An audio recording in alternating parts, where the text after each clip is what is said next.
Here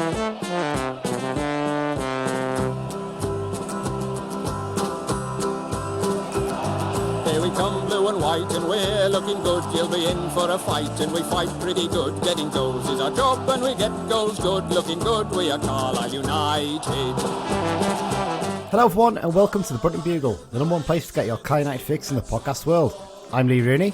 And I'm Mike Booth. The Battle of Prenton Park sees United snatch a late point against nine-man Tranmere to put themselves within touching distance of confirming EFL football for next season. We look back on a barmy game on Wirral and look ahead to the visit promotion-chasing Exeter at Brunton Park.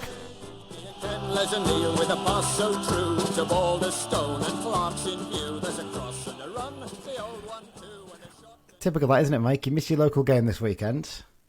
Yeah, and it's an absolute barnstormer of a match, yeah? Yeah, but it kind of makes me feel less guilty for missing Oldham because Oldham wasn't a one-off now. Like, this is just what games are. Yeah, they're not dull anymore. They're not dull, No. They're not crap. They're exciting and thrilling and not very good for your heart, probably, I think it's fair to say. Yeah. A crazy game. A crazy game, to say the least. It's a mad one. But for those listening, obviously, you listen to this on a Wednesday. We've released it on a Wednesday because I'm going on holiday on Friday morning. So I didn't really want to release an episode while I'm probably flying over to Germany at that point.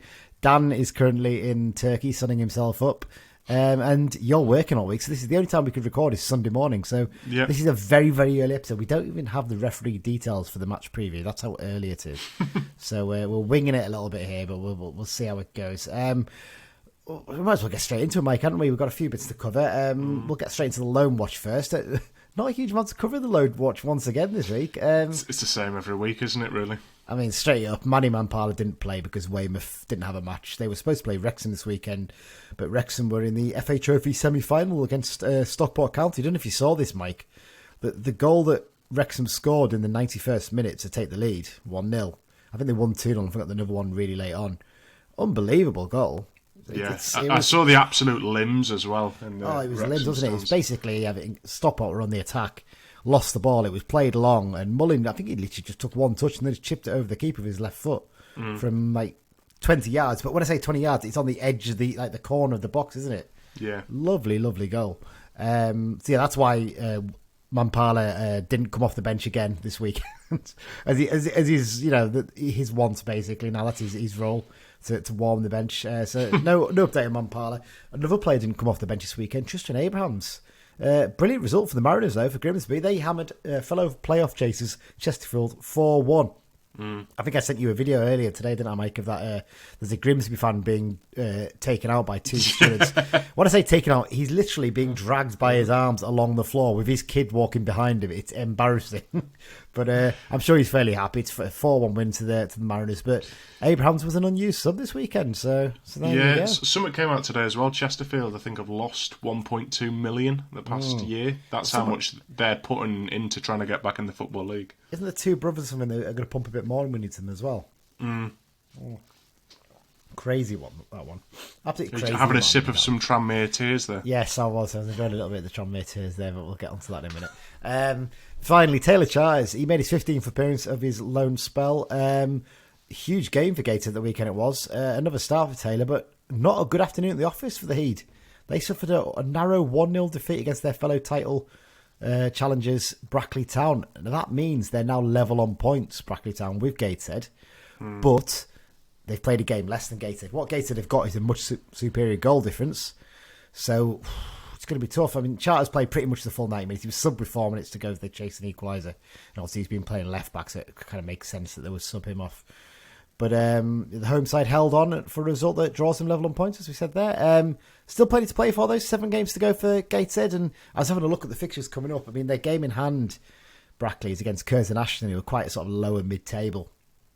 So that's not ideal for Gateshead. But I think next weekend, Brackley have to travel to York City. And that's a tough game for them. York City are up in the playoffs and they're flying a bit at the moment, I think. So that'll be a tough one. Whereas Gateshead are home against Chester. And Chester are not having a great season at all. So how Gateshead will get on the game could really make a difference. But yeah, not ideal for Gateshead's push for promotion this season and for Taylor. But hopefully they can recover next weekend. Well, let's get on to the match review section then, Mike. I don't think there's any other news. In fact, well, the only other news we could maybe cover is the football agents thing, wasn't it? The fees that was confirmed this week. Interesting. Was it United spent about 60,000? I think it was. I was looking at £60,001. That's crazy, that, isn't it? Who's basically chucked in a quid for them? I mean, which player would you pay an agent £1 to be involved in the transfer of? Yeah, it's going to be a bit naughty if we say this now, isn't it? I feel like the Zach Clough transfer was a big agent fee involved. Yeah, it's the irony of it, isn't it? That all this talk of we spent this much on agents, and what was Mr. Holdsworth said? We don't deal with agents, or we don't like working with agents. Well, he clearly liked working with them because we've spent it enough. And there was a sort of feeling when we did sort of the January transfer window work that a lot of it was just basically going to agents saying, "Who have you got available?" sort of thing. Yeah. That was the worry, wasn't it? But there you go. There's also a little bit about the in terms of the accounts that came out. But yeah, what we'll do is I think me and Dan might cut, or maybe if we can get you on as well after the Exeter game, because we'll obviously want to cover that because you'd have been to the game and I won't have. We'll maybe have a little talk about it then in the news section, possibly, and cover it in a bit more depth because we can have a good look through them then by that point. So yeah, with that, no further ado, let's move on to the review section then, Mike. Tranmere 2, Carlisle 2. It's just it might be a little bit of a shorter review this section. Nothing much happened in this game, did it, Mike? I think it's fair to say. No, I jest a little bit there. A ridiculous, bonkers game of League Two football. Goals, cards, 22-man brawls, and substitutes flying along the touchline to celebrate goals in the 97th minute. I mean, it's another point closer to safety, isn't it? That's the key thing that comes out of this, really. It pushes United that one step closer. Let's be honest here. You'd need both Stevenage and Oldham, and probably Barrow, at least two of those, in fact all three of them really, to win like 4 of their remaining 6 games. It's not going to happen. No. It's not. You're not going down at this point. We're fine. So, wow, incredible, isn't it? How did you follow the game, obviously? Because I think you were working on Saturday, weren't you? Yeah, no, I was listening on the radio, and I had a really good chunk of driving yesterday where I wasn't getting out, so I managed to listen to sort of most of it uninterrupted. And yeah, no, it was great to listen. Lumsden was absolutely hating a member of their coaching staff on the radio. He was like, I don't know who he is, if he's the fitness coach or whatever, but I hate him. Well, he said to do with those ridiculously tight shorts, because I listened back to a bit of it. He was saying he's wearing far too tight shorts. What's he playing at? And he also had a bit of a go at, I think it was either their iFollow commentator guy, or maybe one of their video analysts or something like that. Yeah. I think they were like running up and down the press box and hugging people. I've been to Prenton Park in the press box before. It's quite an old school press box. It's very like the old press box in the main stand at Brunton Park, but it's not like boxed in, if you know what I mean. But it's like you've got a good sized desk and a good amount of space. You can move along the back of it, but it's very old fashioned, right in the back of the stand. And yeah, it sounds like they were getting very excited when Nevitt scored the second goal for Tranmere up and down the thing, and then when Joe Silva scored ours, I think Lumsden, you can hear in the background on the commentary, he goes, "Get in," and I think one of their commentators might have a go at him, and he just turns and goes, "Sit down." Yeah. And I think, to be fair, I listened back a bit more to the because what you can do if you've got iFollow, if you subscribe to the monthly thing where you get the audio and like the video highlights later on and stuff like that, you can actually rewatch the whole game on there, and you can also do it with either the home or the away commentary. I've not listened to the home commentary. I might do that later on, just for a little bit of entertainment. But I listened to the away one, which obviously is Lummy and James Phillips, and Lummy did say afterwards, like, I think it was actually James Phillips was saying, it was a bit not very professional what was going down on here. And fair, Lummy did say then, but I'd be a bit of a hypocrite if I had to go about that, wouldn't I? Because I got a bit excited when they go in. I don't think he was quite as bad as Thing. But again, if you listen to the club, watch the club's video they put up of the fans' reaction or whatever, or the wide angle of Toby's goal, you can hear someone in there shout, "Get in there!" Yeah. I don't know if that's Jakey Blaine or someone like that up there, but very excited they were getting as well. You can understand with the 97th, 98th minute, whatever it was. Yeah, equaliser. Exactly. It was just mad, absolutely mad. But like, the reactions at the end was incredible. Let's talk a little bit about the goals, and you'll have watched the highlights back, Mike, so you'll know exactly what's gone on in terms of the goals. I mean, I think the most frustrating thing for me is You look at both Tranmere goals. They're a good side, Tranmere, to be fair. I'll say that. You know, you've got to understand that when we play them, and it was tough up until the red card. But the opening Hemmings goal, we were on the attack. It's the most frustrating thing. Well, both goals were on the attack. Yeah, that's the thing. On both goals, we were on the attack, and Patrick sort of takes a little bit too long to really find the right pass on the first goal. I think he was a bit frustrated that no one was really moving for him. We lost the ball.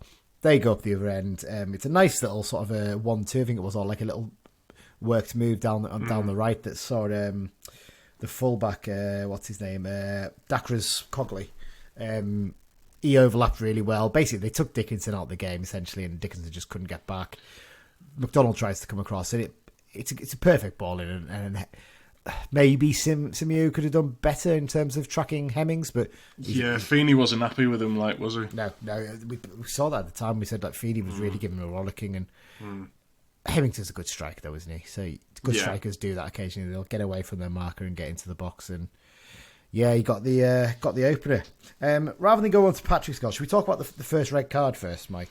Yeah, go on. Chronological then. So in real time, when I saw it, my first reaction was, that's not a good tackle. And my first thought was, I remember turning Phil, who's a listener to the podcast. I met him for the first time. Reaver Phil, I think he is on Twitter. I was chatting with him and Craig, obviously, who we both know really well. And I said to him at the time, I said, he's won the ball there, but his follow-through is horrendous. He could be going here. I think he could be going. And people around me were like, not 100% sure, but I said, the ref's taking a while over this. I think he's going to send him off. And then what do you know? He produces the red card. It's one of those ones, wasn't it? The lad's played a pass through, and Mellor's done really well to intercept it. He's not played a particularly loose touch, Mellor, if you watch it back. No, it's a little bit ahead of him, but it's not like he's knocked it miles ahead of him. And he gets to go there. And like I said, I think the lad gets there first, but with the follow-through, he catches him at nearly knee height. If his leg's planted, he's probably going to break his leg.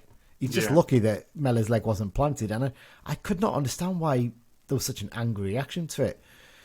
I know that happens at games, isn't it, when it's all pumped up and stuff like that. But yeah, I mean, it's one of them for me where sort of like 10 years ago, it was kind of like, if you win the ball, anything goes. And obviously it's not like that anymore. And he didn't have control of it. He just sort of, all he wanted to do was get the ball and worry about everything else later. And James Phillips in commentary, that second it happened, he knew. He was saying, I would be very, very shocked if this wasn't a red card, and obviously it was. And I think it's one that if we'd done it, we might feel a little bit hard done now. I think it's one of them where you have your rose-tinted specs, because again he does win the ball, and he wins the ball cleanly, but you can't go in for tackles like that nowadays. You just can't. Yeah, no. I mean, it's interesting you do say that point about 10 years ago you probably get away with it. Paul Simpson disagrees with you, because he said in my playing day that was a red card as well. I don't get why. So I mean, again, he may be a little bit biased. What I'd say is Simmer wasn't exactly up in arms, like screaming at the fourth official, "That's a red, that's a red." He was very calm. Obviously, the rest of the bench were up a little bit, like saying that's a bad tackle sort of thing. But yeah, I mean, straight away the ref seemed very clear in it. I have to say, the baldest set of match officials I think I've ever seen. All three of them. Lovely shine baldy bonces. So, interesting bit that. Yeah, obviously he sends him off then, and then it was just chaos after that. What happened was, if you watch it back, you can't really see it on the video because the video only picks it up later. McDonald, who's just been sent off, goes over while Ross, our physio, is still performing treatment on Mellor, and basically picks up Mellor and tries to drag him up off the floor. And I think at that point, Jeff Hoff loses his head a bit and basically goes and shoves him, saying, basically, piss off, essentially, get yourself down the tunnel. That's when suddenly everyone appears and it's all starting pushing and shoving. And I know someone said, one of our players shoved the steward over. Actually, if you watch the video back, what it is the steward's trying to drag Magnus Norman away from the thing, and Magnus Norman just stumbles back into him and he falls over. So it's not a case of the steward got pushed over. So let's just nip that one in the bud quickly. But it was right by where some of their fans, who were particularly mouthy to say the least, were. And yeah, it just all went mad from that point. What I'd say is, ref gives out all these cards. Apparently, the reason the team managers got cards, we were told, is that apparently there was an agreement in the summer that if the two benches fail, if basically the two teams failed to control their own technical areas, the managers will be booked. Whether the managers were involved or not, they will be booked for failing to control them. So even though Simo wasn't there, he wasn't part of that agreement.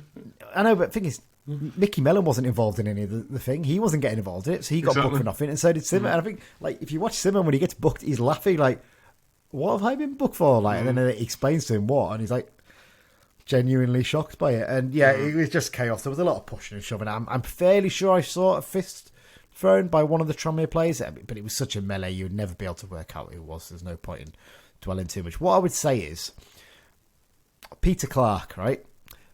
What an absolute gobshite that man is. Like, an absolute gobshite. But, I mean, tell you what, I'd love him in my team. Oh, definitely. Genuinely. This is not me having a real go at him, because he's the kind of person you just love to have in your team. But he basically, from the second that red card was going to be given, was like, right, I'm going to start fighting and try and get some of their players set up for let's try and even it up a bit. Didn't quite work. He should have been booked in that melee. I cannot understand how he wasn't booked. And I can't even be the fact that he was the captain and the ref thought maybe he's just getting involved in stuff, because Feeney got booked, and Feeney did all Feeney was trying to do was drag players away. He wasn't actually getting involved in fighting.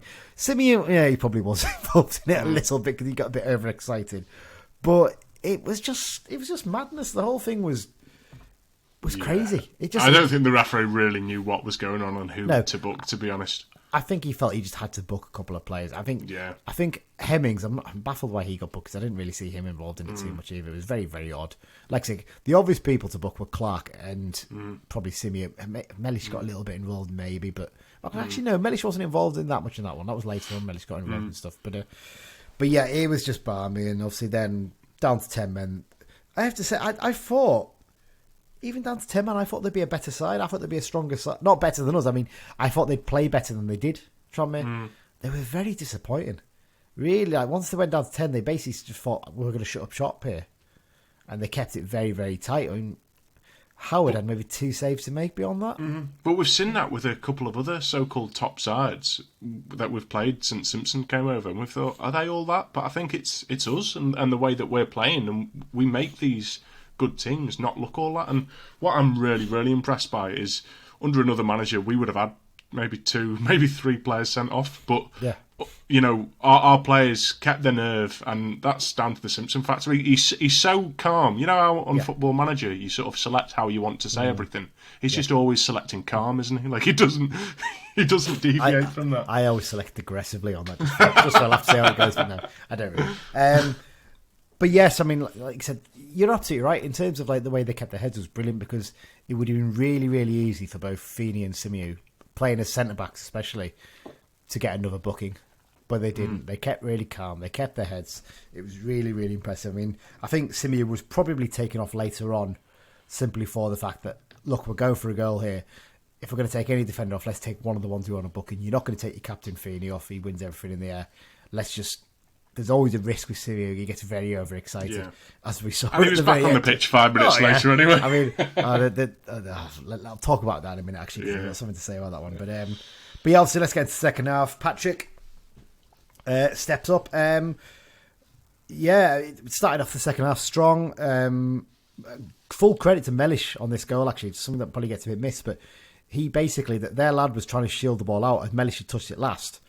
And Mellish put so much pressure on it, he literally puts his foot on the ball on the line, not even like, a bit away, right in the line, and he gets that touch. And the ref, fair play, he spotted it, As a ref, I don't think he actually did that badly. We talked about the fact that he gave out so many bookings, but I think he lost control a bit in terms of the thing. But in terms of most of the decisions, he was generally on the money with them. Gibson takes a quick short corner. Patrick, one-on-one with his man, you'd always back him there. What I love about that is, when he gets in that position there, and the way he goes to go, instead of going like a lot of players would flick it with the outside of the right foot and go around him that way, he goes as if he's going to the byline, because he backs himself to get himself back into a position where he can shoot. He's not terrified of doing that. He's so positive, and he did that, beat the second man, and then hit a low shot. It does take a decent flick off of the defender to go up into the top corner, but I actually think it might have been hitting the back of the net anyway, even if it hadn't touched the defender. It was a really well worked goal, and I can see what they were trying to do that Rochelle midweek. You can see why they're trying to do it. But he's done that a couple of times now, and the only way that teams can combat that is if they send 2 men short when they're defending the corner. Yeah. And if they send 2 men short, just whip it then in.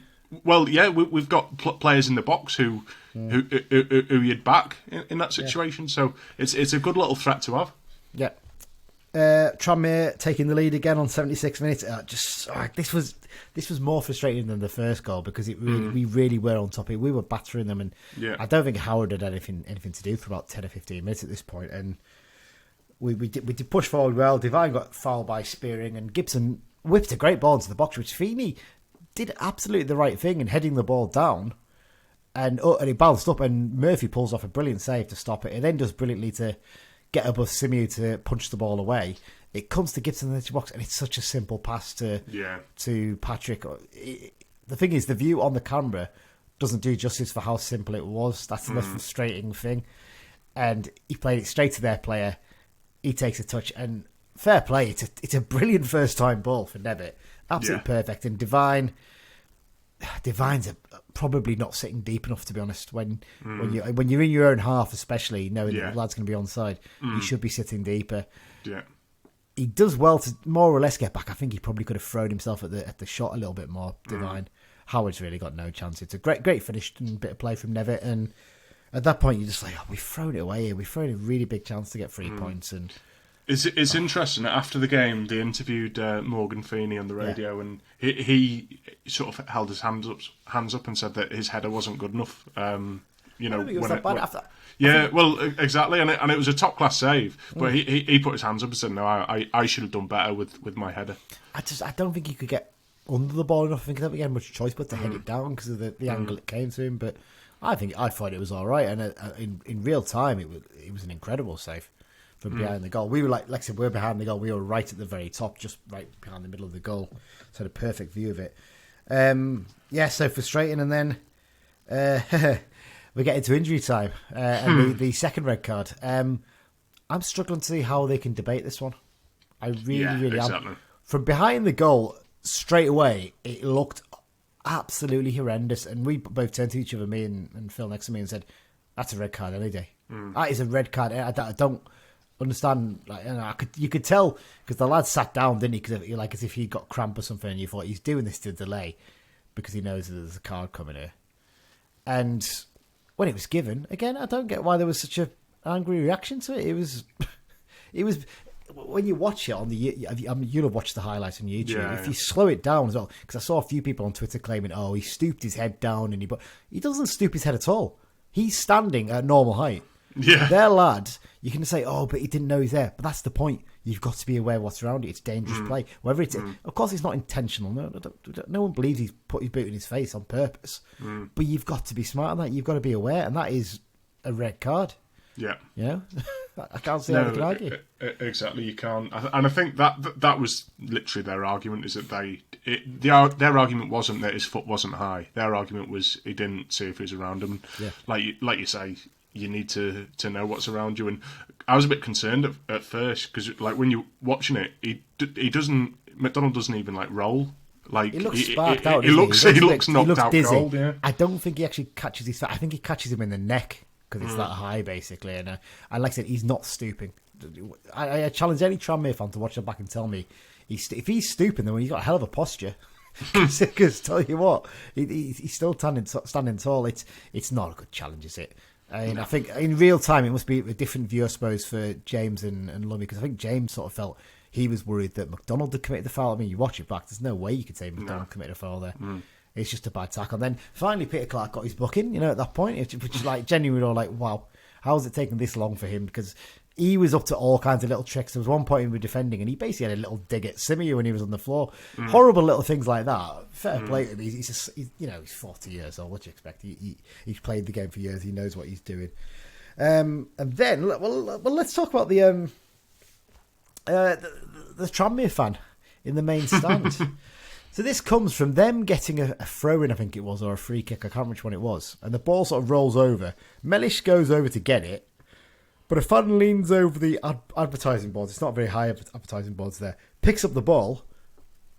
Feigns to give it to him, so that he won't. Turns round. And when I say Levy... Well, no, in fact, he doesn't actually. Someone else grabs it off him. and then basically proceeds to welly it as high as they can into the main stand, which their fans ironically cheer about. The ball comes back down again. Another fan grabs it and throws it up there. It comes down again, and another fan boots it up there. And at this point, it's like, come on, this is getting silly. Because the problem is they can't throw another ball on, because they know if they throw another ball on, as soon as we're in play or something, someone's going to throw it back on to stop the play. So the ref's like, we need to wait for this. So the irony is, obviously, this all happens. It was taking up about pushing on a minute, this. Mellish was getting really annoyed with their fan, really. I think their fan was being a bit of an arse, to be honest. And I think that's when there was a bit more pushing and shoving. Obviously, it plays on. Eventually comes up to us. They have a shot over or something like that. We get, and in fact, Dickinson shepherds the ball out. Howard takes a really quick goal kick to Feeney. He gets into the Tranmere half unchallenged. Then he plays the ball to Gibson, who feigns to sort of almost go and dink it in or something like that. Player comes to tackle him, and he skips past him.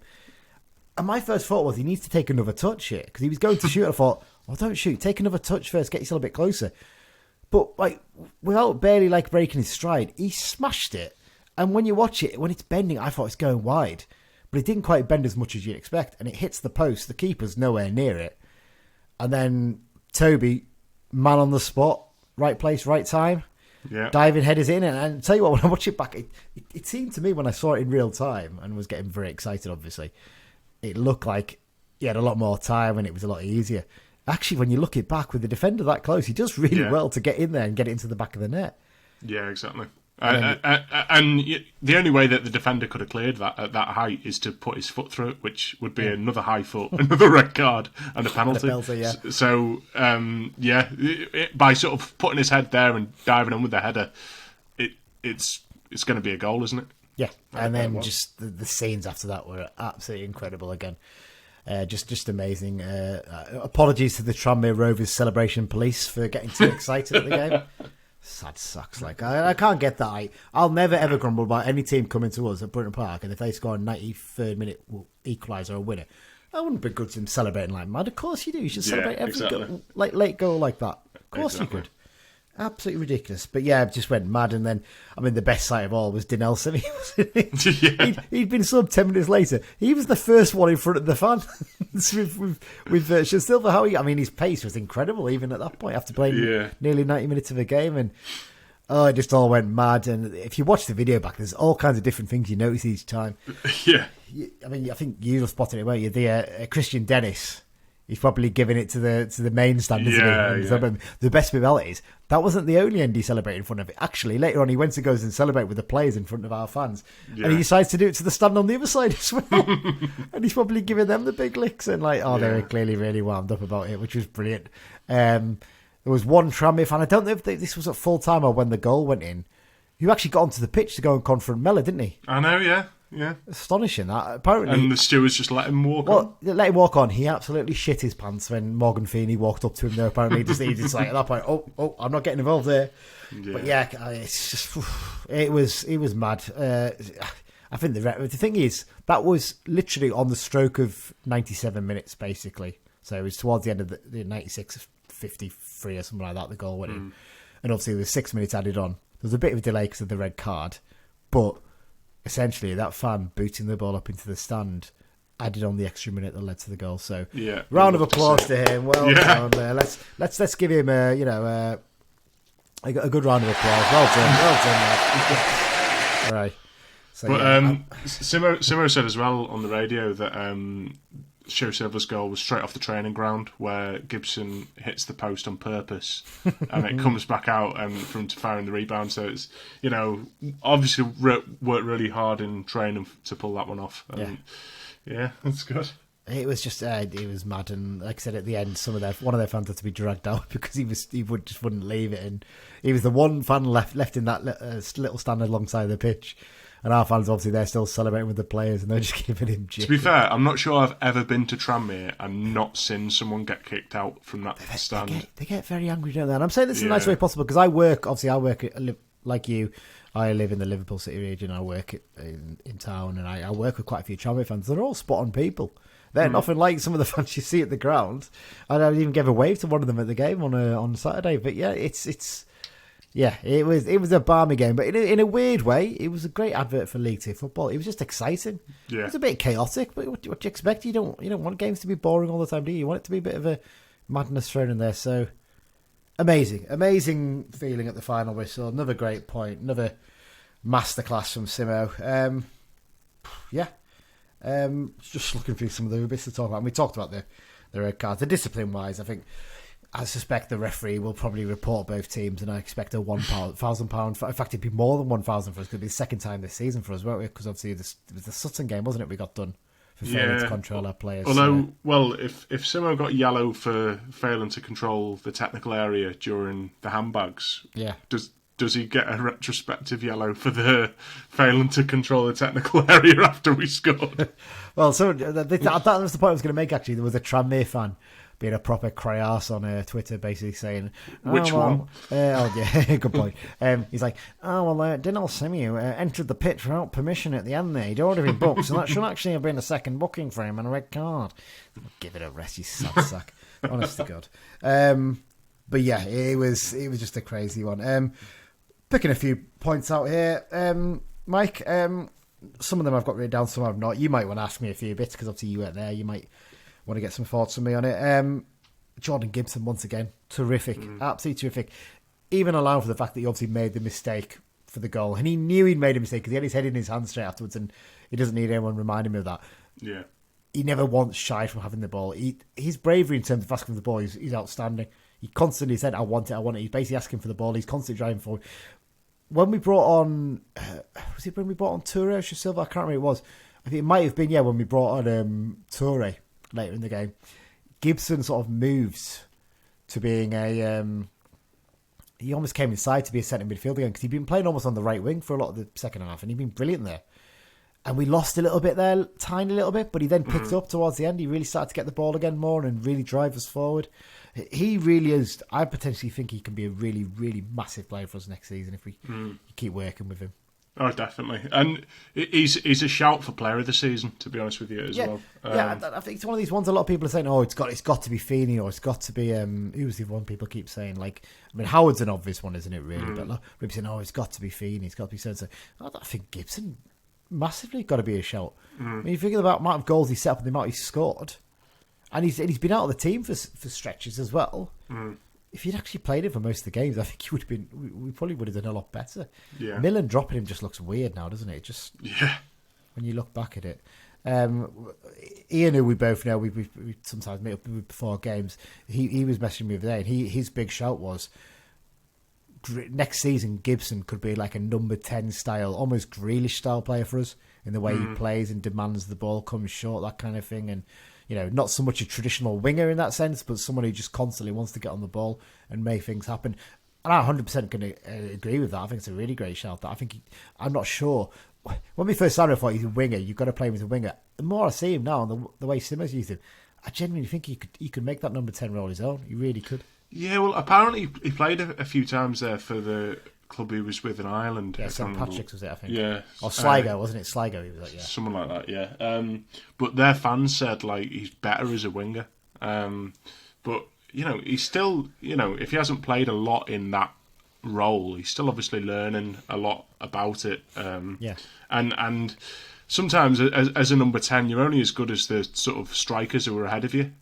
Yeah. And I think sort of Dennis and Patrick, you've got a good sort of balance there, sort of with your sort of kind of deep striker and someone who likes to run in behind. So yeah, I'd be interested to see him. But it seems like we have quite a good spine for next season. It's something we'll obviously discuss at a later date. But I quite like sort of what we have, and if we can build on it, then. Dare I say, playoffs next season. Steady on. I mean, the problem we've got next season is you're going to have potentially both Stockport and Wrexham maybe coming up. Yeah. That's the bit that worries me. You look at that and you think, okay, that's when it becomes a challenge. Because them two, I'm not saying that they're guaranteed a top 3 finish, but you would put your money on those two finishing in the top 3, probably. He'd probably back Doncaster to do pretty well as well, I think, with it coming down. It's definitely. a strong base they've got. So and even Crew being up there as well. So that's where it suddenly becomes a challenge. But I mean, with momentum and the way things are going, if we can keep hold of some out, which we'll talk about again in a sec, actually. But yeah, I 100% agree. I think the spine that we've got there actually isn't too bad. You just want to add bit around the edges. You're going to struggle to keep Simeo again next season, I think, because he was great. There's no way that he'll be here next year. I mean, I originally I thought, well, I want to get into a League One club. I think they'll be aiming for a Championship club for him, to be honest, the way he's playing, at the very least, for his loan spell next season. So, he's been terrific and he's really bought into it, which is what you want to see. You want to see a player who really gets the club But hopefully he's a good advert for Carlisle with other young lads that he's played with, perhaps. Yeah. Especially if he gets into some of these England youth sides again, maybe in the near future, you can say to those players, and Simo will have his contacts there as well. Say, go Carlisle. If you play well there and you work your backside off, the fans will back you 100%. They really will get behind you. And after what we saw at the weekend, another brilliant away support, I've got to say. Fantastic. Don't know what the figure is because for some weird reason, Tranmere don't announce it. Which I can't grasp really. He looked about. Told the tax man it was 12. So. Yeah, well, it looked about 700 or 800 there. I think somewhere around about. We sold about 550, something like that, in advance. I think originally, so there'll be quite a few paid on the day as well. But yeah, fantastic, really good. In terms of other players in the team, nice to see Kelvin Mellor back in the starting lineup, wasn't it? Really, after his little layoff, I think Joe Riley's done a really good, solid job there as the wing back, but.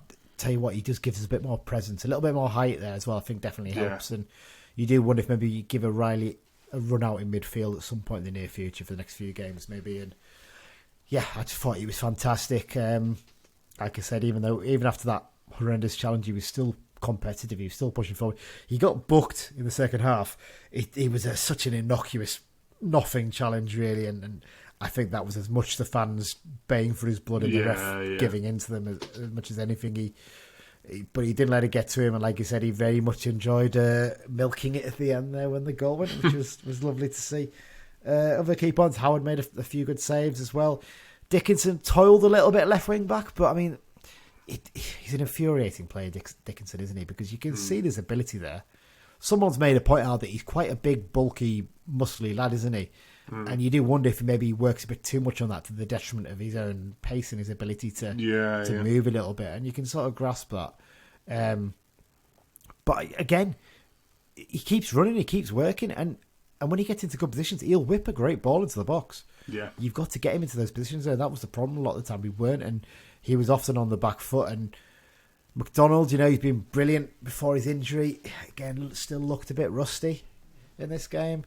And that probably didn't help Dickinson. I think if Mellish starts as the left centre back, you probably see a better game from Dickinson. I'm not having a total go at McDonald there. I'm just saying. No, I'd agree. Mellish is up to pace, and he would have coped a bit more. Mellish in midfield played all right. Had a decent game. He looked threatening on the attack. He really harried plays. He really drove things forward. He doesn't give a toss either. He's quite happy to go in with anyone and pick on anyone. And I mean, at the end, I watched the iFollow thing back, and at the end when they're all going up to the ref and shaking hands and stuff, he goes to shake Peter Clark's hand, and Peter Clark refused to shake his hand, and he just laughed in his face. He's like, "All right, fine, don't bother, mate." He just loves it, Big John. Another great game from him. Like I said, Gibson had a great game. Devine was solid enough in midfielder. I think probably worth giving him a run in midfield now, maybe, because like I said, Whelan didn't have a good game at Rochdale at all. I think Devine looked a lot better there. And even in attack, he didn't have that many chances. But once again, Gibson worked his backside off, and he really, really did. And that makes a big difference. And Big Toby coming on made the impact as a sub. I think that's going to be his role for the rest of the season. Just keep doing that, and then work on in the summer. And what can you do to be better when you're starting games? That's the thing. What you look at, no striker wants to be a super sub, But he seems happy. I mean, and he could have complained about not coming on as early in some games recently, or not coming on in the game against Bristol Rovers, things like that. But he was quite happy, and he's got a big smile on his face when he's playing. 4 goals in 10 games now. Yeah, that's not a bad return, is it? And I've noticed as well, Sutton have gone downhill since he left. Well, as we're recording it today, they're playing in the Pizza final. No, I'm not even look. Oh, of course they're not playing. The game doesn't exist, does it? But no, fantastic. I'm just trying to dig out here because I think as well, in terms of top scorers, interesting fact, there was a lot of talk recently, wasn't there, that we might have our lowest ever top scorer in a league season. That can't happen now because the lowest was 7 in the 03-04 season, which was McGill and Farrell. And Mari Patrick's now on 8 goals since he come back. Incredible. 8 goals in 18 games. He's beaten, in 18 games, he's beaten his record in 44 games in his first spell, which basically shows he's a striker now, essentially, isn't he? Yeah. Essentially, he's more or less averaging a goal every other game. He needs to get a couple against Exeter or Walsall in the next couple of games, and then that'll get him back up to... When he's not scoring and other teams have kind of done the homework on him and they're kind of doubling up on him, Dennis loves finding them little pockets of space that, are available now because they're paying so much attention to Patrick. Well, yeah, that's what happened against Bristol Rovers, basically. They doubled up him for much of the game. He didn't really do much, and then that one moment he did get away, Dennis is then lurking, and then he's able to pounce, so... Fantastic. So, your top scorers at the moment, like Amari Patrick on 8, Gibson's on 7, and then Toby is now moved up to 3rd on 4 goals. Do you know who are joint 4th places with 3 goals each? 3 players? Abrams. Yeah. And, no, I don't know about next. Big John. Big John, yeah. And Zaklov. So two of them are even involved in the squad. Just like... One's left and one's out on loan, so crazy that, isn't it, really? But there you go. I think I more or less covered it. Actually, one more thing I wanted to mention. Actually, obviously went to the game. I went to the game with my partner Megan. We she basically been twining at me for ages, saying, "Why don't you ever take me to Carlisle games?" And I said to you, if I take you to one, you'll probably find out why I don't take you to the games. It's not as much fun as you'd think. Annoyingly, it was a fun game this weekend. So she said to me afterwards, that's the most I've enjoyed it at Carlisle games since she'd been taken. I was like, oh, great, that's fun. But now, in all seriousness, we had a great day out. We got the bus over, and then what we did is actually we went to the fan zone before the game at Tranmere's ground. It's basically a marquee, like a big sort of, almost like a wedding style marquee in the car park. What a fantastic setup that was. Really, really good. It's got like a big long bar along one side. It's got some food stall in another corner. The Supporters Trust have got these really cool, like retro and smart design T-shirts. Nothing looks any tacky or anything. It's like ones that most fans would look, oh, that's smart, I'd buy that kind of thing. And you've got like loads of scarves hanging up on one end. Like fans have donated their old scarves hanging up, and then you've got like flags from different supporters groups and stuff all around the edge. There's a big screen down one end with the football on. Absolutely brilliant. They must have been pushing on 200 people there. We had a bit of food in there as well. It was really nice. And it's all run by their Supporters Trust as well. The club basically say to them, you run it, make the money off it. I don't know whether they keep the money for themselves and put it back into the club, or the club takes the money, but they basically volunteer to run it for them. And it was a brilliant setup, and it just made me think, wow, if we had something like this at Brunton Park, I'm pretty sure me and you would both go down earlier on a match day. Definitely. Because we were down there for like, I think how much time it was. It would have been about, was it 1 o'clock? I think we got down there. I think around about 1:30, and it was already getting busy then. The bar was pretty deep by the time we got to about 2:15. At that point, we were going into the ground anyway. A little bit after that, but yeah, fantastic setup. The only thing that unnerved me a bit is it's got like a wooden floor underneath, and it wasn't quite steady. It was a bit wobbly. So even if you've only had one drink, you feel like you're a bit drunk already because you're like, whoa, I'm getting a bit unsteady on my feet here. But yeah, fantastic setup. Full credit to Tranmere for that. And I mean, in the nicest way possible, I would look forward to going there next season if they're still down. But I'm sure they're hoping we don't go there next season. But I wouldn't bet against them getting up in the playoffs. But it looks a bit of a tough one for them because they're on a bit of a downward trajectory now, aren't they? They're struggling to get a bit of form together. They were helped at the weekend by the fact that Newport played against Exeter, didn't they? They lost, and it's mad. In fact, actually, before we actually go into the match preview section, we talk about the League Two table and have a little look for it, Mike, because it's barmy at the moment, isn't it? I mean, down on the bottom in terms of the results this weekend. Just looking through them here, I mean, a bit of a bad run for Barrow, wasn't it? Being 1-0 up in that game and close, and then they end up losing 2-1 with an 89th minute winner as well. That's a proper stinker for them. And funny thing about that is that someone was saying about apparently something about Phil Brown was mentioning about a sponsored run he's doing or something after the game. I was like, my God, I mean, not be funny. If Paul Simpson come on and done that, or Keith Mullin did that when we were struggling, can you imagine the reaction of our fans to that? I mean, like, are you taking the mickey here? Yeah. But there you go. But I mean, the big clash at the bottom, I mean, Scunthorpe are dead and buried now. They unsurprisingly lost to Forest Green Rovers. You'd expect them to do that though, wouldn't you? Because Forest Green are pretty much there now, aren't they? Was Stevenage home against Oldham, and Oldham picked up a 1-0 win. They've won 2 out of 2 now, and they're not in the box seat just yet for survival. Well, did you see John Sheridan's post-match interview? I didn't, and I really want you to tell me about it now. You said that. He's like fuming at his players. He's like, yeah, some of the players are celebrating, and I said, why are you celebrating? And he was like... He hates them celebrating. We've learned that now, haven't we? John Sheridan is the celebration police. Yes, he is. He's the chief commissioner of the celebration police, the EFL celebration police. He dictates when you can celebrate. But yeah, he was fuming. I'd advise you to try and dig that out later on, because it's classic Sheridan. I will do. But yeah, when you look at it, Oldham have got 2 wins in a row now. Stevenage have they haven't won it. It probably goes back a bit further, but their last 5 is a draw and then 4 consecutive losses. Barrow draw 1 and then 3 consecutive losses. It's not looking good for those two. I mean, Barrow and Stevenage have both got a game in hand on Oldham, but Oldham have now got a 6 better goal difference than Stevenage. And Barrow, their game in hand is against Exeter, and it's with like a couple of games to go or something like that. I mean, Exeter are not going to ease up in that game, are they? No. They're going, and I think it's at Exeter as well. In fact, it is, yes, because I remember the Exeter game they played early in the season is the one where Cooper got done for his naughty words toward the female official. So yeah, I mean, for Barrow, it looks really, really sticky for them. They need to get a win out somewhere. Yeah, definitely. I mean, I know Dan's got his own views for financial reasons as to why he wants Barrow to go down. But personally, I think I'd rather see Stevenage, just because I'm just a bit bored of them being in the Football League now. I don't like Steve Evans either. So. And Oldham are a proper Football League club, aren't they? And it's always a nicer away game for us next season than Stevenage. Yeah. Plus, I want you to experience the away end at Holker Street. Because you've not seen it, and it's something else.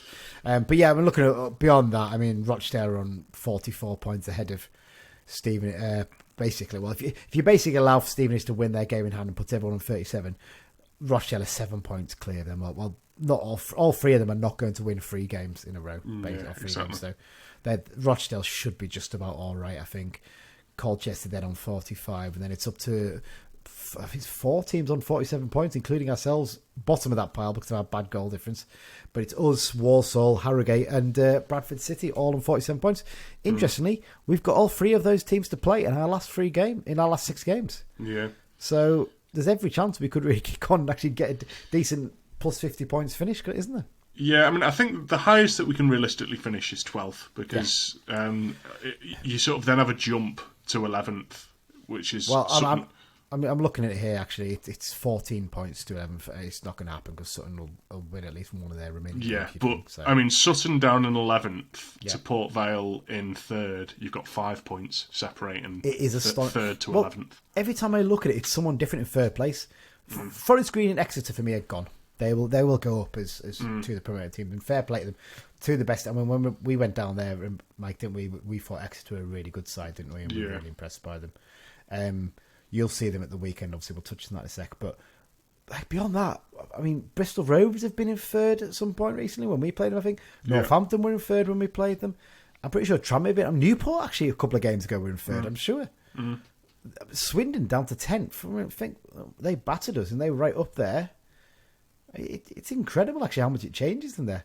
The one that's a bit of an anomaly is Mansfield, because they've got these games in hand to catch up on, haven't they? So they're probably in the best position to finish in 3rd place, especially with their recent record. I think they've won 3 and drawn 1 of their last 4. So, but Port Vale, that said, win after win after win for them. I don't know if they've got to play Mansfield in the remaining games, but wow, it's gonna be very exciting at the top of the league too at the end of the season. I think it's fair to say. Yeah, definitely. It wouldn't surprise me if someone goes up or makes the playoffs or something on goal difference or even on goals scored, because it's it's literally that tight, and even goal differences are all sort of similar as well. Yeah. Wow. Well, we talked. I said we wouldn't have much to talk about in that first half. We've done 50 minutes of a first half nearly. It's incredible. But there you go. Well, we'll take a short break now, and then we'll be back to preview the Exeter game. This is John Mellish. You listen to the Brunton Bugle. And we're back for the preview section of the podcast. As usual, reminder, you can subscribe to the podcast through all good podcast apps. Apple Podcasts, Google Podcasts, Spotify, Acast, anything like that. If you can also give us a review on any of those, that'd be fantastic. We've had a lot of 5-star reviews, which is very, very generous of you. Thank you very much. You can also follow us on social media at Brunton Bugle on Twitter. Search for the Brunton Bugle on Facebook and click like. And we're on the Cumbrians.net message board and the Be Just and Fear Not Facebook groups. And also you can contact us by email, bruntonbugle@gmail.com. We'll sort out the carrier pigeon for next season, maybe a PO box as well, so you can contact us any way possible, or just give us a tap on the shoulder at a game coming up. We've had that a few times, haven't we? We had I think it was the Sutton game, wasn't it? Someone saying to me, "Oh, how are you going to talk about that one on the podcast this week?" Eh? I was thinking, I've never met you before in my life, but thank you very much. That's very generous of you. But there you go. So because we're recording quite early this week, not going to be able to fit in a behind enemy lines section, so we'll get straight into it then, Mike. So this week we haven't got any referee news because we don't know who's winning the ref yet because it's very early. I've got a secret link. I can find them out a bit earlier than normal usually, and I've gone in and they're not listed yet. I think if it had been tomorrow we might have had them, but unfortunately no referee lineups for this weekend's game, so we don't know on that one. So let's get straight into it. Some of the stats then, Mike. Obviously facing Exeter this weekend. Head-to-head record, 65th time we faced Exeter. That's quite high actually for a Southwest team as well, because obviously you've had the split divisions. It kind of shows that we've been in similar levels quite a few times in our history, doesn't it? Really, when you think about it. So it's more so in recent history as well. Yeah, I think a lot. We've played them quite a lot when you think about it in the last. Because even when we went down to the national or the conference, we played them that season, didn't we? So it just shows. So last season, Exeter, they finished in 9th place in League Two. It's kind of a weird run that Matt Taylor's had as manager, which I'll talk about in just a second. This season, they're currently 2nd place on 71 points from 39 games, 16 positions and 24 points ahead of United, having played one game less. I mean, you cannot see them missing out on promotion really at the moment, can you? Especially the way they're playing in the current form. Yeah, exactly. Manager is Matt Taylor. He was appointed in May 2018. He's actually the longest serving manager in League Two now. No manager's been here longer, basically. So when you think about it, since he's been appointed in May 2018, I'll say that's when Curl left, wasn't it, as manager of us. We've had Sheridan. Who was Sheridan's assistant again? Who was caretaker? I can't remember his name now. Thingy, baldy fella. What's his name? Oh, Tommy Wright. Tommy Wright. Don't know why I completely got in my head there. So we had Wright and Murray, so we'll call them one basically. So Wright and Murray. We then had Presley. We then had Skelton as caretaker. We've had Beach. We've had Skelton again. Millen, and then we've had Simpson come in. Yeah. 8 different manager spells effectively. Yeah, exactly. Yeah, it's crazy. It's just nuts, isn't it? Really. We haven't been that club. Well, in the time I've supported us, we've never been that club. No. You know, we've said this before on the pod, haven't we? That people sort of forget that we were a very, very stable club for a long period. I mean, from Greg through to Greg being appointed as manager in what was it, late 2008, through to Curl leaving in 2018. We had 3 managers, and one of them was only a manager for 1 year, basically. So you think about it, it's Cav had his year, and then you had a brief caretaker spell there with Farewell and Craig in charge. If you don't include that, like I said, that's 3 permanent managers in that time. Even if you go back further, I know we had the blip with McDonald and Ward, but we had Collins sort of on and off for a bit, and obviously Simpson again was there for a while. So well, you know what? I've just realised I missed the manager from that list when I listed it before. I forgot to put Sheridan in. No, you started with Sheridan. Did I start with Sheridan? I'm sure I didn't. I thought I missed him out. Maybe I didn't. Or maybe I did actually. I do apologise. Anyway, we've been going on for quite a long time here, haven't we? So yeah, he's led them to a player finishing his 2nd season in charge. He's done a decent job actually since taking over from Tisdale. The other 2 seasons he finished in 9th place. So I mean, it looks like they're going to go one better this season and get a top 3 finish and get promoted to League One for the first time in 10 seasons.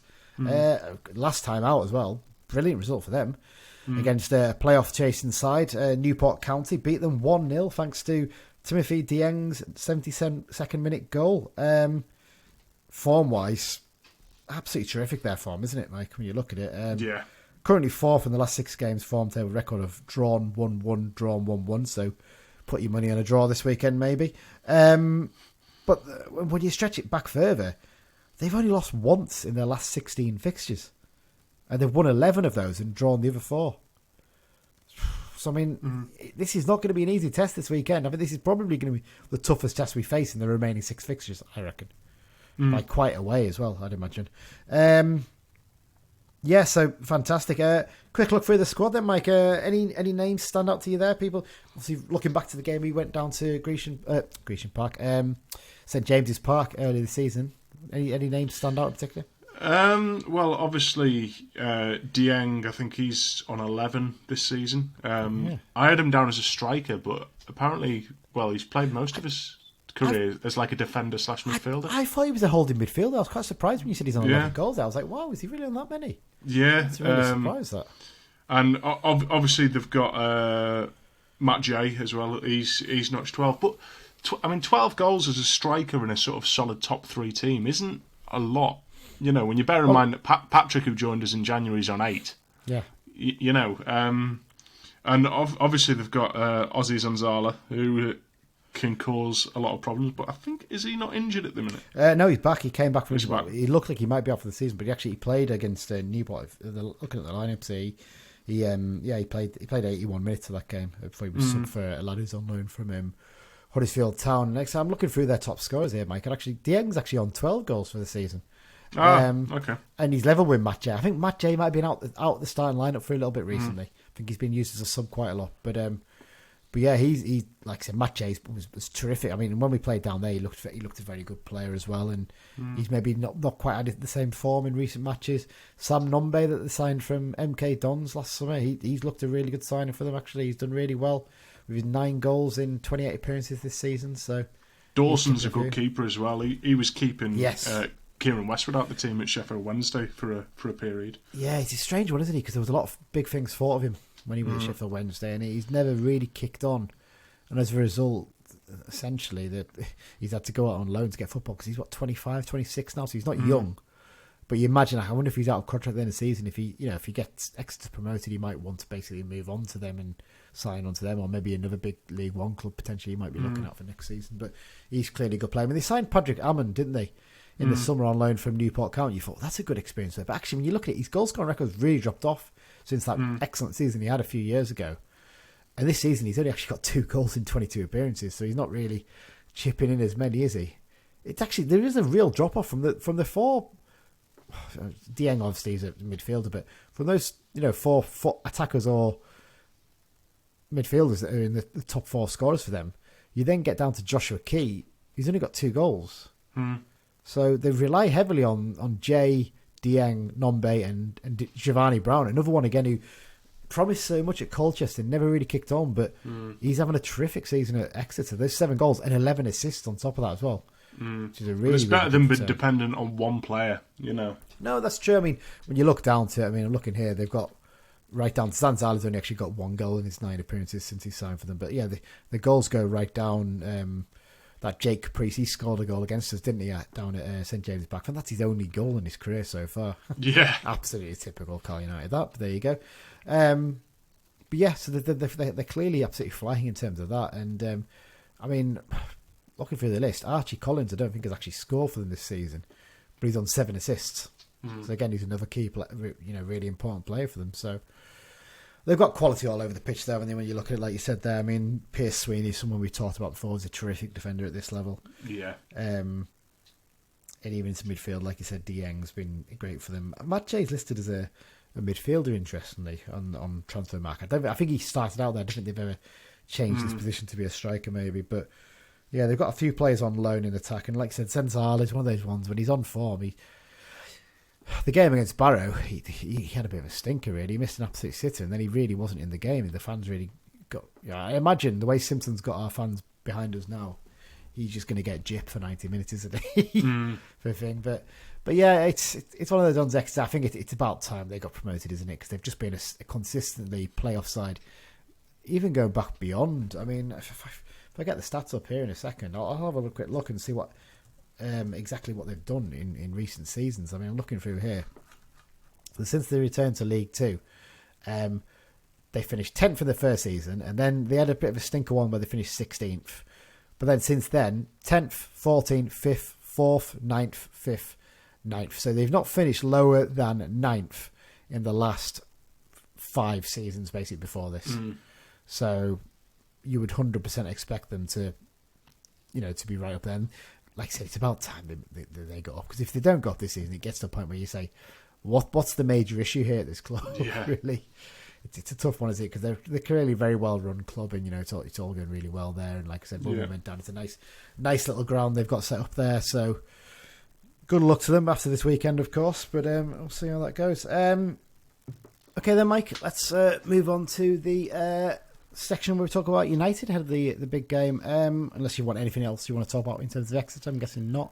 No. We've talked enough about them. Great stuff. Well, yeah, looking ahead to the game, injury-wise, I think it's just down now to just Devitt Guy and Senior are out for the season. I don't think there's any others injured that you can think of off the top of your head. Lucas Jensen, no. He's missing in action, maybe, but he's not injured. I can't think of anyone else who's out injured now. So it's, I think that's it. Not a bad little set. It's just annoying that it's 2 of our best midfielders are out and not available, but there you go. So Kelvin Mellor back to full fitness by the looks of things, played the full 90. He was excellent against Tranmere. In terms of obviously loan players we mentioned before, Abrahams, Charters and Mampala are all out on loan, so unavailable too. What would you do ahead of this game, Mike? You're going to be actually there, so what do you think you would do in terms of lineup? Would you change things a little bit, maybe? To be honest, I think I'd rather see Mellish in that left centre-back slot than McDonald. Yeah. I understand, Mellish, by all accounts, had a decent game in midfield, and not knocking that, but as a centre-back, that back three of Semeo, Feeney and Mellish, they have a really good understanding and they're very solid. So I'd like to stick with that, to be honest, and then maybe stick Riley in midfield instead of Mellish. Yeah, I'd agree with you on that one, I think, maybe. And then McDonald obviously to the bench. Wouldn't disagree with that too much. Then you got Riley and Devine in there. So. Yeah, I mean, the only thing would be is that there isn't a left foot in the midfield then. Maybe not, but I mean... Yeah, it's whether you could maybe then bring Dickinson back into the midfield and put Armour at left wing back, maybe bring him back. Possibly, he's had a rest this weekend. He's like I said, he struggled a little bit recently. I'd agree with that. The only issue as well with taking him out of midfield, Mellish, is that you do lose a bit of height in there as well. Because Gibson's obviously not the biggest. Devine's okay, but one thing is Mellish will win everything in the air in midfield as well when the ball gets a bit more aerial. So that's where you've got a bit of a challenge there, isn't it? So. But I'm sure Sims will come around. I'd agree with you. I think I'd like to see Mellish go back into defence. I think that's where he's best, to be honest. That's where you're going to get the best out of him.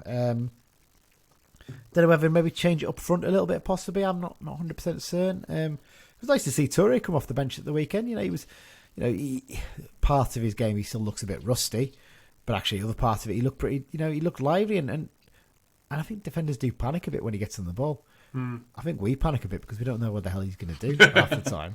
But it's exciting. In a situation where we're not going to go down, why not throw a bit of a wild card in there?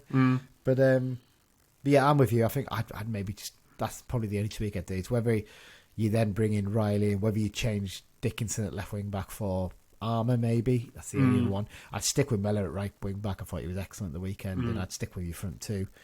Even your back three, other than like that third left centre back one picks itself. And yeah, I think the players will benefit from us not having a midweek game this week as well. Oh yeah, 100%. A nice good rest of them, and like I said, Dennis and Patrick up front getting a real understanding. So don't change that, because that could be your front two next season. Just keep working on that. Get them a good understanding. Get them ready to be the first choice next season, and other players into challenge for them. So fantastic. Match predictions then, Mike. What are we going for? I'm going to go for another thrilling 2-2 draw, and I'm going to go for Dennis and Patrick with our goals. Okay. You know what? I got the score right last week, didn't I? Did I go for 2-2? And you went for Toby to score a last-minute winner, so... Combined, a little handshake there. Well done. I think we got that together. We have said, though, like even before we were doing this, because often we'd put on scorecasts at games we go to together, and often it's a combination of what we've both predicted that is actually what happens. What we really should do is put our own scorecasts on and then basically say together, right, what we're going to do is a combined one. Basically, do that. We probably actually win some money that way. There you go. What am I going to go for? I'm going to go for a 2-2 draw as well. An exciting 2-2 draw against a team that's flying. And I'm going to go... Zanzala will score for them. It's inevitable. Yeah, nailed it. Having not had a great game against us for Barrow, he's a decent team now. I'm going to go for goals from Big John. Mellish will get one, and Amari will get another. That's what I'm going for. Patrick and Mellish to get the goals. So if you want to do a combination of what we both said, you need to back Dennis and Mellish, I think. Yeah, that's the way to go. I'm thinking I'm going to because I'll be watching this one hopefully on the iFollow from the from a bar just outside the Olympic Stadium in Berlin, because obviously I'm going to that. We'll touch on that in a minute. Actually, I'll talk about what my plans are. Share around with my holidays, my little football holiday. Yeah, let's see Dan's prediction then. Actually, while we're at it, Owen. I'm going to go for Carlisle 1, Exeter 1, and Christian Dennis to score our goal. Oh, sounds lovely by the pool in Turkey, doesn't it? Little sounds coming along there. It's very nice for Dan there. We'll get onto the X-Files section in just a sec, but Dan has sent us in a question. I forgot to do it at the start of the second half, actually. I should have done it then, really. But this is Dan's question week. He says it's a tough one, and he said he'd be very impressed if we get them all. So here's what Dan's question is.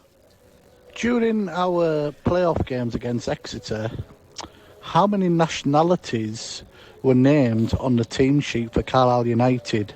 And by nationalities, I mean footballing, so obviously England, Scotland, etc., instead of UK. Oh, God, that's a tough one. We've got quite a few. How many different ones were there? I mean, go for the team. Right, should we have a go at this before? In fact, let's do the X-Files section first, actually. Then we can have a little think ahead. So, because actually, the X-Files section is very short this week, because obviously we're doing it before the midweek games. There isn't many midweek games anyway, to be fair. But goals-wise at the weekend, Mike, there was a few goals, wasn't there? It's fair to say. Yeah. Especially two of them came in one game for Morecambe against Burton Albion. A massive win for Morecambe, this. They beat Burton Albion 3-0, and there was goals from Arthur Ganua and Cole Stockton. More on him in just a second as well, to be fair. I mean, that is a huge result for them. Maybe we'll have a little look at the bottom of League One, actually, while we're at it, shall we? Because, I mean, that's obviously what we're looking towards now. We're looking at, we can't really look at the problem with the National League is there's so many teams in the playoffs, it's hard to actually work out who's probably going to be coming up, isn't it? You're just sort of guessing, really, as to which side might actually be the one that joins us. In terms of League One, I mean, Crewe are dead and buried, as are Doncaster, aren't they, I think, effectively. So you're not going to see either of those two coming up. They're staying up even. So you're looking at Crewe Alexandra on 25 points coming down. That's a nice one for us, isn't it? Doncaster have only 5 games left. They're 7 points adrift. Can't see it, to be honest. They're not going to win enough games to stay up. AFC Wimbledon, I think, is it 20 games now they've gone without winning? Or something insane like that. Yeah, something like that. They're on genuinely one of the worst runs I've ever seen in the Football League. It's incredible. So that's going to be nice. That's going to be a new ground to visit next season. It'll be a nice little trip to London for us to sort, I think. We'll have to get our 2 together rail card sorted, Mike, for that one, won't we? Yeah, definitely. Hey, Martin Lewis hasn't got any shit on us, has he? There you go. And then also, like I said, Morecambe picked up those 3 points, and that means they're now on 35 points. Gillingham, having played a game more, on 41. Oh God, please no! I just don't want Gillingham to come down. It's an awful one to go to. So, with great respect to Morecambe, I do hope they arse it up, to be honest. Or at the very least, Fleetwood managed to arse it up. We've actually got 2 games in hand on Gillingham. So I've still never been to Fleetwood either. No, I've been there once for a League Cup game. That's it, I think. So it'd be nice to go there for a league match. We'd have a little day out in Blackpool. So there you go. So that's our little League One table update in terms of who's coming down. We look like we've definitely nailed on for Doncaster and Crewe. Wimbledon look in danger pretty much of joining them, and then beyond that, you've got any 3 of Morecambe, Gillingham, and Fleetwood, with Gillingham and Morecambe looking the 2 most likely. So there you go. Other goals, Jamie Proctor. He's gotten a decent run at the moment, isn't he? He's getting a few goals, and he's scored again in Port Vale's 2-1 win at Barrow. That puts Barrow back in trouble, that one. And then Stefan Skugel, again, he's on a run. 2 penalties in the space of a week, isn't it? Scored last week for Alafek. Not as good a result this weekend. They lost 3-2 to Dumbarton, and his actual penalty was in the 91st minute, so not really one that he'll be too pleased about. There you go. Only other little bit of X-Files news is Mr. Cole Stockton. Again, I've got to mention him because he's been named in the top 10 League One players by 442 magazine. Came 4th. That's quite incredible for a player in a team that's in the bottom 4, isn't it? Yeah. Although I almost think them kind of scrapping suits the way that he plays a little bit. Yeah. Do you know what I mean? As the big striker, like I think he'd struggle a bit more in a team that's more on the front foot. It reminds me of, do you remember James Norwood? Was it James Norwood who was at Tranmere a few years ago? Yeah, Did really yeah. well for them. He then went to Ipswich, and he's not done much there, has he? And he struggled because the team wasn't really built to his strengths as much as anything. So I'd imagine Cole Stockton won't be at Morecambe next season. I think teams will come in for him. Whether he'll do as well over teams, I don't know. He might actually be a decent player for them, just not score as many goals. He might be a bit more a target man. But there you go. So let's have a go at Dan's question then, shall we, Mike? God, this is tough. Well, obviously England. Obviously England. Well, yeah, England. Let's go through the teams. You got England would be Gillespie, Tom Miller. Well, countless players. So you've got England, Ireland. You definitely got Ireland because you've got O'Sullivan and Liddell. David. Did Devitt play in those ones? Liddell's English, so he wouldn't be. Oh, is it? So yeah, that's two. Bermuda. Yes. With Reggie Lamb. I'd want to say as well New Zealand for Max Crocombe because he said team sheets. Team sheets. That'll be Max Crocombe. Yeah, that's fine. Okay. Did we have Mo Sagath then? No, that was under Presley. That's way ahead of. Okay. Wait, I'll go back to that. I'm trying to think in midfield. I mean, Nicky Adams, Welsh.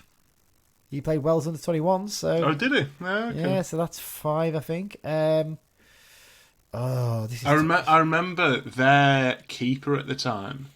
He had like a funny foreign name that was like, it was something like, Are we counting the away team more? Because I'm not going for it. well, he said on the team sheets. So God's sake, I'm not going to know the foreign ones. yeah, I think their keeper was stop like foreign, so Finnish or Exeter. something. Oh, let's forget Exeter. Let's just try and do the Carlisle ones. So we've got 5 there. I think Kelvin Atihu came the season after, didn't he? So he wouldn't count. And Hallam Hope, I don't think was with us at that point either, was he? So we had Proctor and Abire both English. Sean Miller English as well, so no. James Bailey was English. Who else would have been with us at that point? I'm trying to think. People who might have been on the bench who were subs. I mean, Junior Joachim, would he be on the bench for one of those games? Maybe. Should we go with Junior Joachim as one? French. So we've got 6, I think. So I think so far I've got English, Irish, Welsh, Bermudan. There was another one I said and I can't remember who it was now. This is really going to annoy me. We said New Zealand. New Zealand, Max Crocombe, well remembered. And what was one I just said there? French maybe for Joachim. Trying to think of the players we signed. We didn't have any Scottish players in the team, did we? I don't think we did. I don't think there was a Scottish player in there. I'm trying to think of like African or Caribbean we had maybe in there. No, I think Reggie Lamb's in. Do you think 6? Yeah. 6. I'm trying to think for the home legs and the away legs if there was different lineups. Kennedy played and he's obviously English. Midfield wise, I mean Mike Jones would be English. Oh, this is Exeter might have had a Scottish player if we didn't. Yeah, do we have any Northern Irish ones in there? I can't remember. No, I don't. Are we going to so. go? Should we go for 6? I mean, Yeah. we're going to have to try and guess it. To be honest, we could spend here all day and you'd have dead air, which no one really wants, do they? So there you go. So let's have the answer from Dan. And if it includes the Exeter ones, I'm going to be fuming because I was supposed to know them. So there we go. And the answer is 6. England, Wales, Ireland, New Zealand, Bermuda, and Pakistan. Oh, is it Samir Nabi? Oh, maybe. It would be, wouldn't it? Free Samir Navi. He must have been on the bench for one of those games. Oh, wow. That's a fair play. We got the number right. We didn't get the nationalities right. We got 1 wrong. But no, fair play, Dan. That was a cracking little question, actually, in the end. It was if you'd made it clear it didn't include Exeter, we wouldn't have been struggling as much, I think. But there you go. No, Belton question, that one from Dan. Well done. And there you go. That's it for this week, Mike. Thanks very much for joining me. It's a bit bumper episode, wasn't it? Really, considering there was only 1 game to cover. Yeah. Obviously, as you mentioned here, we're back next week. You're going to be on the show. We'll have to work out when we record it to work around your work schedule, of course. But But yeah, you'll be able to tell us about the Exeter game. As I mentioned, I'm not going to be at the game this weekend because I'm flying out to Berlin on Friday morning for a nice long weekend. I've got Romantic 4 games. weekend. Me and Johnny are having a romantic weekend in Berlin in a hostel. Yeah, so basically we're going out on the Friday morning. On the Friday night, we're going to see SV Lichtenberg against Berliner AK07, which is a regional league level. So that's 4th tier. But 4th tier in Germany is not like equivalent of our 4th tier because it's regionalised. It's spread a lot thinner. So you'll have some good teams in there, but you'll have some dross in there as well. So it's not quite as good as seeing like 4th tier over in England. Then on the Saturday morning, we're going to see another game at that level, which is going to be Tasmania Berlin against Lokomotiv Leipzig. So Tasmania Berlin were the worst ever team in the Bundesliga. They got promoted like, I can't remember, the late 80s or early 90s, something like that. And they went 32 games without a win in the Bundesliga. Now, recently, you might remember Schalke have struggled a bit in German football, haven't they, in recent seasons? So they had a stinker of a season where they were struggling. They didn't win a single game for ages. And they were closing in on the record. I think they got to like 29 games, something like that, and they were coming to play Hertha Berlin.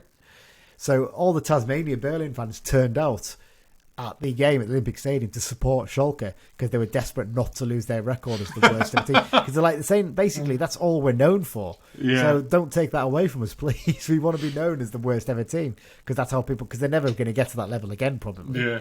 So I thought that was terrific. That was really. Yeah, and then on the Saturday evening, that's a midday kickoff. That one on the Saturday evening, we're going to watch Hertha against Union in the big derby, or Union, I should say, in the Bundesliga Berlin derby. So that should be belting. That's like a 6:30 local time kickoff, so 5:30 in the UK. So what we'll be doing before the game, I'll get it up on the old iPhone, and I'll be following the Carlisle game from there at least, or trying to. And then on the Sunday, I think we're going to go and watch. I don't know what level we're going to watch at that on Sunday. We've got a game lined up. I think we're going to go and watch probably Hertha's second team, who play in the 4th tier, actually. So that'll be another 4th tier, basically 3 4th tier games over the weekend and the Bundesliga game. So belting little weekend lined up. Not as good as being at Brunton Park, I think it's fair to say. Obviously. But I'll be back going to the game on Good Friday. Like I said, next week, after next week, we'll probably put the Easter weekend preview. We'll put that out probably like Wednesday or Thursday, something like that, to give people a couple of days to listen to it, basically. So we'll be recording the bit with you early in the week, won't we? I think probably on Tuesday or Wednesday, maybe. Yeah. So, to make sure it's done. And yeah, so that's where we are. And then obviously the week after that will be our 99th episode, the Exeter preview, if I remember right. It's only the Exeter, the Walsall and Mansfield preview, which means our 100th ever episode is going to be the Harrogate game. So we'll have to have some special plan for that one. We'll have to have a look in and see what we can do. But yeah, that's where we are. Mike, thanks once again for joining me. Really appreciate it. Thanks everyone for listening, and up the Blues. Up the Blues.